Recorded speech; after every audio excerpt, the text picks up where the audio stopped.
throwing herself on the mercy of the congregation for the very first time, giving her icebreaker speech of 4 to 6 minutes, entitled Surprise and Adventure, Margaret Stevens.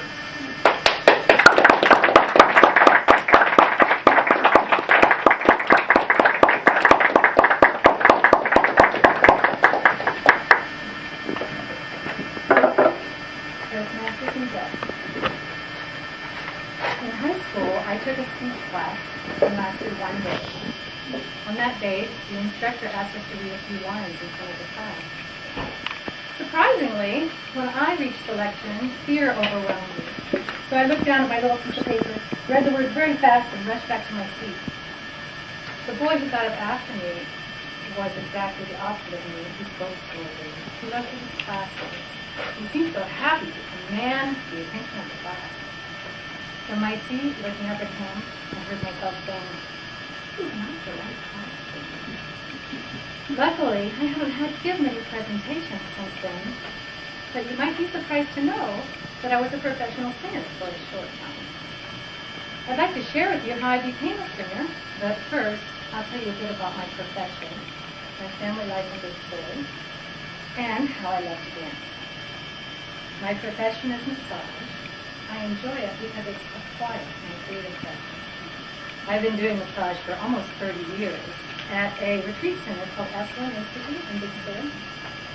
My office is a room in the Natural Hot Springs bathhouse perched right above the ocean. I work to the sounds of breaking waves, birds singing, and sometimes the others talking out on the show. This beautiful office is one thing I love about doing massage at Esalen. My husband David works at Esalen. He is the water systems manager. We live near our workplace. We're together. We've raised our daughter, Galen. She lives in Oakland now and works at preschool. And we're currently caring for our son Tyler, who just started high school. Raising children in Big Sur has its difficulties. My son has long bus rides to and from school in Carmel, and I get up at 5:15 to get him to school bus by 6:15. Getting up so early is good for one thing, exercise and movement classes. One of the classes I enjoy is a freestyle dance class. The leader provides the music and very little instruction, so I'm free to move slowly, breathe deeply, stretch, and eventually dance exactly the way I want to move it. I grew up listening to my father play the piano. He played a lot of classical music and also jazz and contemporary songs. And he was very good about playing songs my sister and I could sing along to.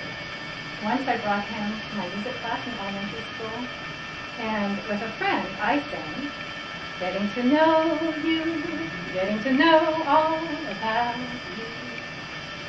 Being a singer was something I often imagined myself doing, so when my dad moved to the Carmel area 13 years ago, we decided I'd jump into a singing adventure. Dad booked us for a concert at the Unitarian Church, and I was billed as a jazz singer. Suddenly, I had about 8 weeks to become one. We volunteered to play at the River Inn every Friday night so I could get used to singing in front of people and develop a repertoire. I loved to practice, but the nervousness I felt about actually performing completely obliterated any longing I had to become a singer. The concert went well enough. I remember truly enjoying the last song of the concert because the torture was almost over.